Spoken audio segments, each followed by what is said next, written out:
Welcome back to the Take a Chance on You podcast hosted by me, Alexandra Forsyth. I'm so excited today to be joining you and talking a little bit about all of the guests that we've had on the podcast so far. I also have some really exciting news regarding the podcast that I want to dive in to with you today. And yeah, it's just going to be me and you. There's no guests for this short episode. If you are tuning in for the first time, what I like to do when I know that we've reached a certain amount of guests, I will come on midway roundup of everybody that we've had on so far. You can go back and listen to those specific episodes before we dive into the next cohort. For those of you who have been long-time listeners of Take a Chance on You, thank you so much for tuning in. And as you know, this is what I tend to do. I did it previously with season 2 and season 1, and then I'm back again now giving a roundup. So without further ado, let's talk about Take a Chance on You and where we're currently at, because we're in season 2. So for those of you tuning in for the first time, Take a Chance on You is really, I like to call it a pioneering space where guests can come and tell me their stories. You can listen in. They also provide a lot of strategy and recommendations. So you'll often find when you listen to an episode, the guest will say something. I will turn around to the guest and say, for anybody listening, what do we think we can recommend out in terms of strategy? We've covered so many different topics throughout season 1 and 2. We've had 46 guests so far. I was looking over the metrics for the podcast recently, and it's quite astounding. And I can't believe that I'm saying that we have so many US-based audience members listening in. So I want to say a big thank you to everybody across the pond. Locally, we still have a very good demographic here in the UK. So again, thank you so much to everybody that's tuning in from London, different cities across the UK. It's fantastic to have you here. As I say, we've touched on so many different topics, well-being, so that can be burnout, anxiety, stress. We've talked about networking in the community. We've spoken about digital transformation. So AI, quantum, technology, recruitment, marketing, and we've also covered culture, entertainment, music, agency, photography, fashion. So anything really that you're looking for in terms of a topic, we pretty much have covered a lot. Which again is fantastic news really, because Take a Chance on You, as I say, I like to call it a pioneering space. Season 1, we're into season 2. So thinking about where we're at for 2026, we've already had some fantastic guests join the podcast. And if we go back to the beginning of the year, our first guest that joined us was Cameron Wenham, who works in recruitment for technology and cybersecurity specifically. So it's a little bit of a nod to my past career, which was very much cybersecurity, threat intelligence, worked in consultancy for many years. And it was fantastic to have Cameron in the studio live in person. So you can go and watch him on YouTube as well. And we spoke about the future of recruitment. We spoke about communications, the evolving role of marketing. It's a really hard gig at the minute, I think, in terms of the economy and socially, geopolitically as well, without diving too much into that aspect of the world. It does have an impact on stability and certainty in the job market. So Cameron and I were talking a little bit about that, and Cameron gave some fantastic insights. He also shared his personal journey in terms of burnout and mental health and well-being. Again, for anybody tuning in for the very first time, with Take a Chance on You, we tend to cover a lot relating to business, and then guests will dive into more personal aspects of their lives if they want to.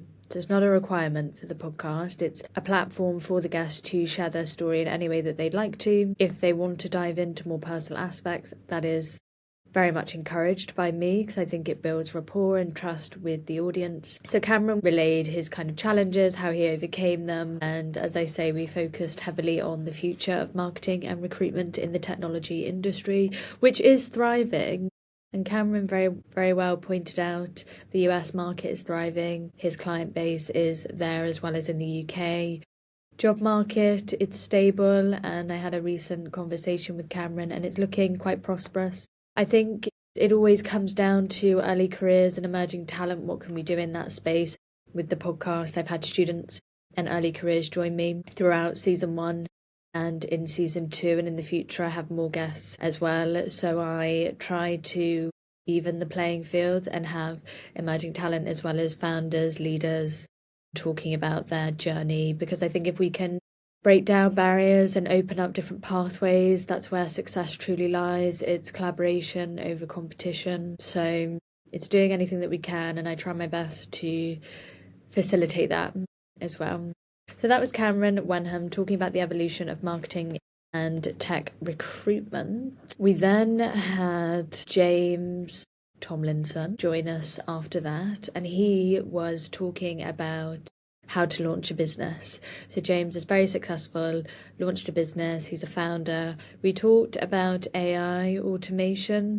So when you're starting out on your own, for example, and you're wearing many hats in terms of running the business, gaining new clients, building that pipeline, recruiting and hiring your team members for the first time, trying to be there for them, giving feedback, getting out and about to network, to again, always thinking about that pipeline. There's very little room for error and little room and time for yourself. You can't do all manual tasking. So we spent a little bit of time talking about AI and how actually I believe we should embrace it for what it is. I think we need to understand ethically, having due diligence in terms of policies surrounding what types of data you're inserting into the large language models, or when you're building your AI agents to get closer to the customer, to gain a certain output that you want. It's always just thinking about data protection for employees, customers as well. We also discussed just general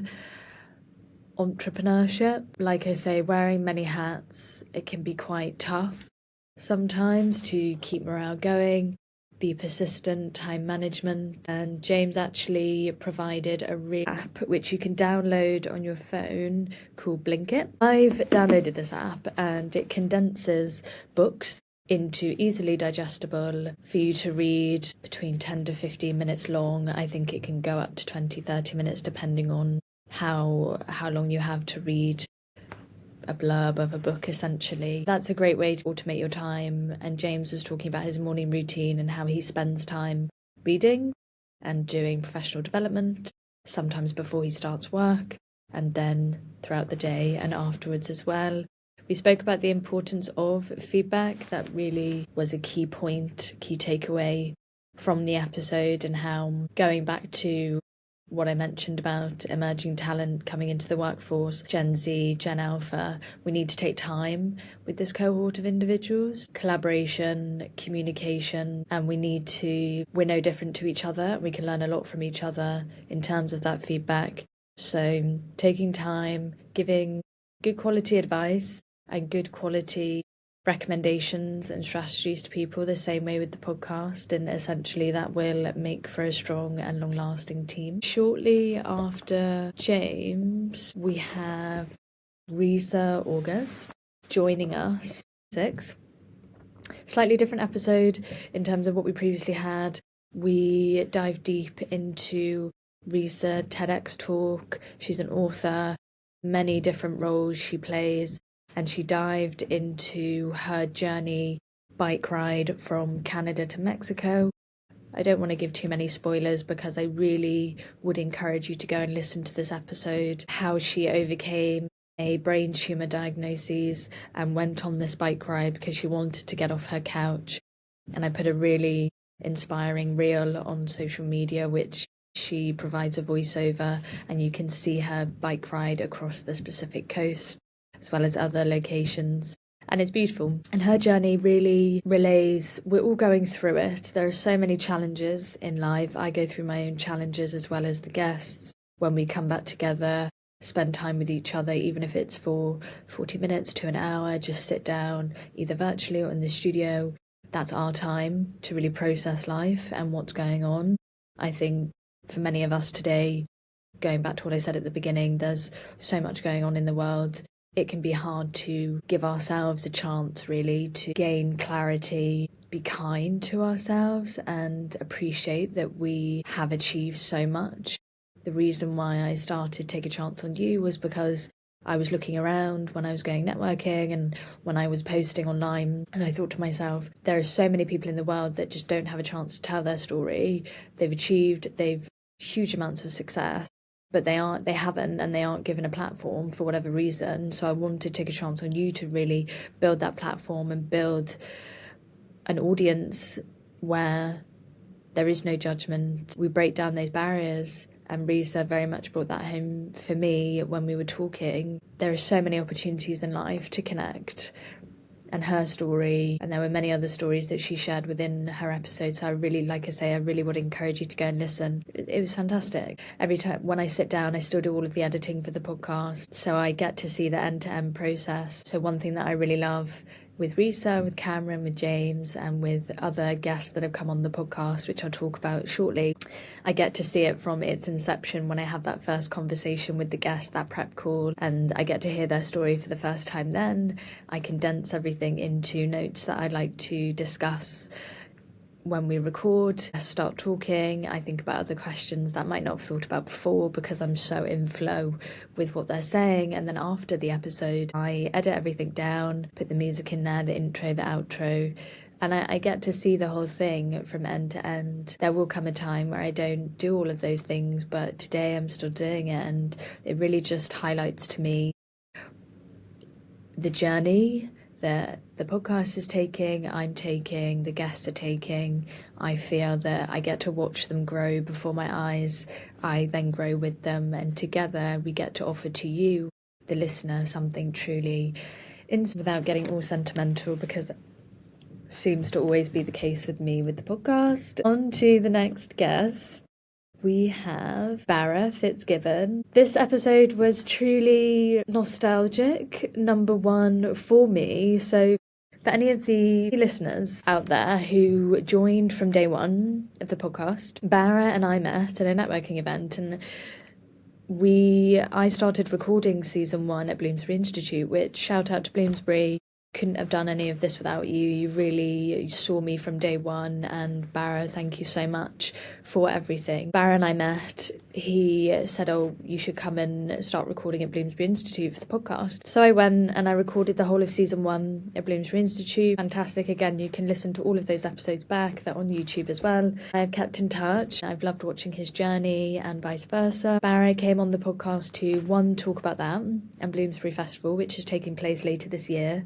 For any listeners out there who would like to get involved with that in terms of offering your time, there's some little incentives in it, I think, for you as well, if you'd like.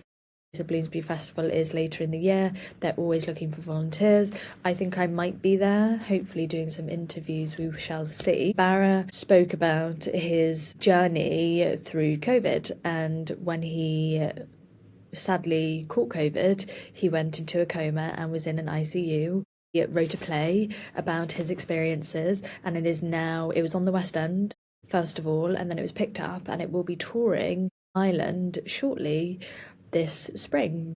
So later in April through to May. Such a fantastic episode. It's so interesting to listen to people's experiences and how they managed to turn it into something which in Barra's case is now going to be presented to an audience of theatre goers at different venues in Ireland after being on the West End in a fully fledged production. So it just goes to show you really can turn it around, and you can make something out of the most unlikely scenarios.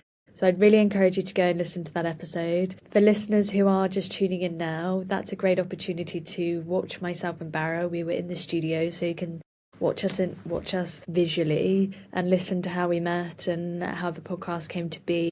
I've always been such an advocate for networking and community. You'll hear me say that a lot on the podcast, because without Barra, without that networking event, the podcast possibly wouldn't have got off to a good start, or I couldn't have imagined another way that the podcast would have got off the ground had I not have met Barra, and then so on and so forth. The same with what I'm currently doing now. Season 2, a big shout out to Shaw. I use their space for audio and video. Again, I met Shaw at a conference last year, kept in touch, and it just goes to show keeping in touch with people. Some of my connections that I have now, it's longevity, it's building relationships and building trust. things don't happen overnight. Sometimes I find I'll have met somebody and then we reconnect in 6 months' time, and it's very much the same with the podcast. It didn't happen overnight. It was me figuring out what types of guests do I want on, what do I want to talk about, where do I want to be based. The wonderful Tom Lawrence recently joined, talking about his evolution from engineering to leadership. This is really exciting because it's the first time I think I've had a guest on talking about the rail industry and engineering. Tom has been in this industry for decades. He's also a coach, he's a public speaker, he's written 6 books, Highly Effective Leadership. I would strongly encourage you to go and drop him a note if you'd like to learn more about that. The books are also available online to read. He talks about different aspects of leadership, currently working on young talent and emerging leaders. We spoke about his journey. He was talking to us about some of the challenges he's faced early on in his career, the importance of self-development, and his passion for helping people. So for the young generation entering the workforce, I would strongly recommend going to talk to him. We've also had 2 other exceptional guests that joined the podcast, Priscilla and Robin from New Jersey and New York. They run an events agency. This was a really insightful experience for me to talk about community, culture, curated experiences.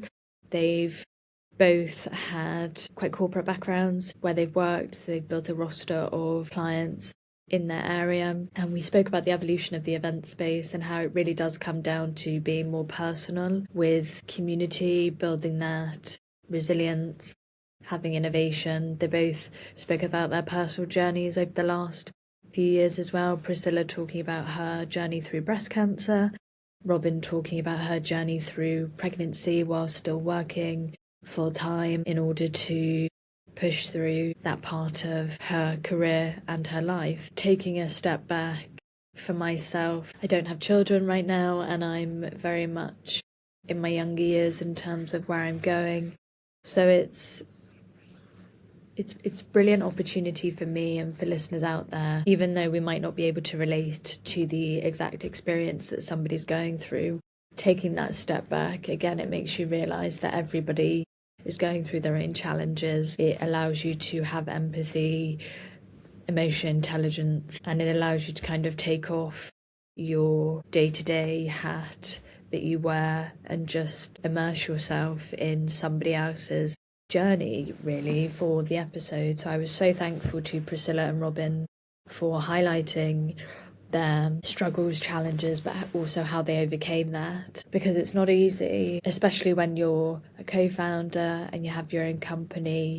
It's not easy to keep going, but you have to, and it's just the importance of that resilience and that authenticity and keeping to that. So a big thank you to Priscilla and Robin for sharing their authentic journey so far. And I think wrapping up with our last guest before we then go into the next cohort of guests, we've got so many people coming up and so many different topics again. So we keep pushing and we keep going because you all keep emailing me as well. And before I talk about the last guest and then the news that I want to share, keep emailing me.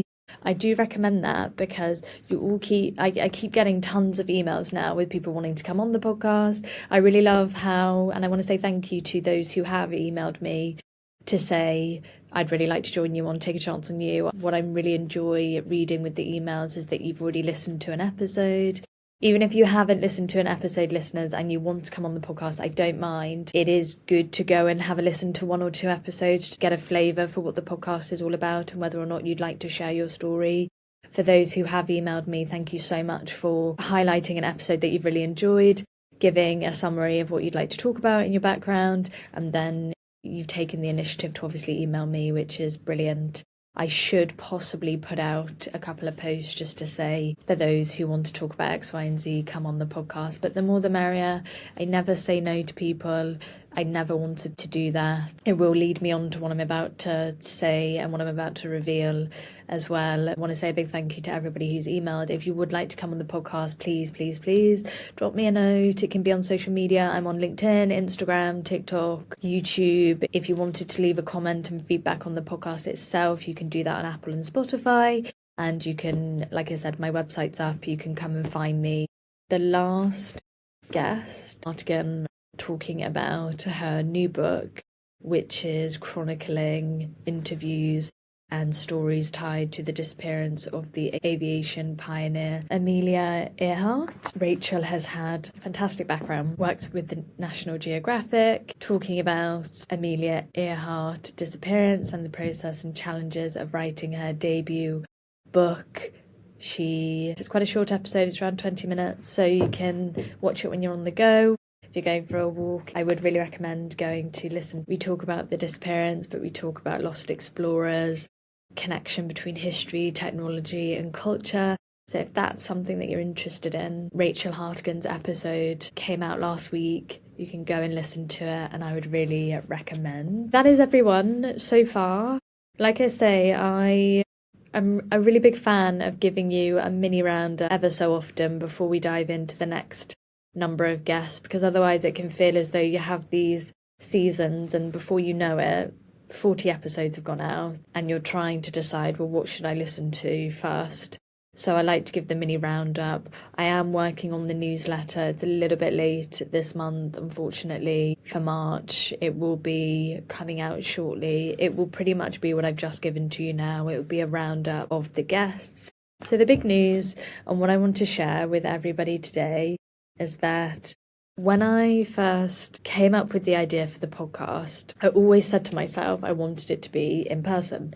I wanted the podcast to be live, in person with the guests, and I wanted to have a panel discussion with the guests. I want to facilitate audience interaction. I want you to have a chance to ask questions to the panelists, to me, to the Take a Chance team. I want you to get involved in breakout sessions, workshops essentially.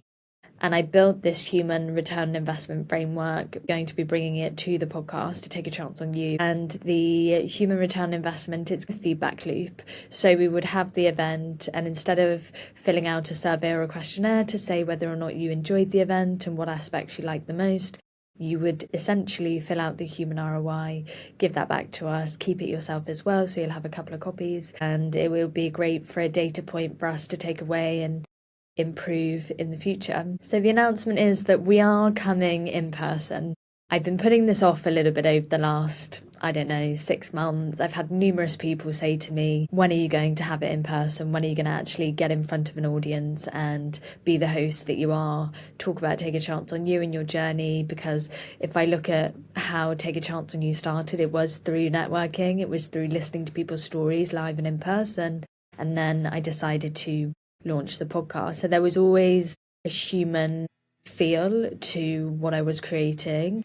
Not to say that audio, video and the visual aspects aren't important, they very much are, but I do think getting back in person, building that community face to face is something that I have always envisioned for the podcast, and can still be put online. It will still be across all platforms. You'll still be able to listen to it and tune in. We're curating the experiences and we're trying to get to you, hoping to do a few different cities across the UK. Between you and I will get back to you on how that goes. Fingers crossed it will be soon. So I will possibly record another episode, come on and give you little updates on where we're at. Maybe I'll start doing that in April because time is moving so fast. If you would like to get involved, if there are any brands out there, if there are any individuals who think to themselves, I really love what you're doing, take a chance on you, Alex, and I'd love to come and support you and help you in any way that I can, I'd love to hear from you. I really would. This is a collaborative space and environment. I'm working with people already, people that have come forward to say that they'd like to get involved because they love the initiative. So if that is you and you've been listening to the whole episode today and you decide, yes, I'd like to help out, please get in touch. The more, the merrier. I'm so excited to see where this podcast goes. It's been 12 months, it's been a year. Take a chance on you. And if I look back to the first episode, so nervous, and I wrote down all of my notes on a piece of paper, and I sat there and said, oh my God, I'm filming the trailer. I have no idea where this podcast is going to go, and then now 12 months later and I look back and think, gosh, what was I worried about? Because there's so much more to look forward to. Events in person, building this audience, building this community. I try and come on as much as I possibly can. Like I say, Take a Chance on You is for the guests. I really wanted it to be their platform. Regarding the events and where we're heading, I will possibly come on once or twice, dip in and out to give you updates. If you aren't following the podcast online, please do follow on LinkedIn, Instagram, YouTube. We are on Substack. You can listen to the podcast on Spotify and Apple. And I will speak to you all very, very soon in person. Have a wonderful day. Have a great week. Stay safe, and we'll speak soon. Bye.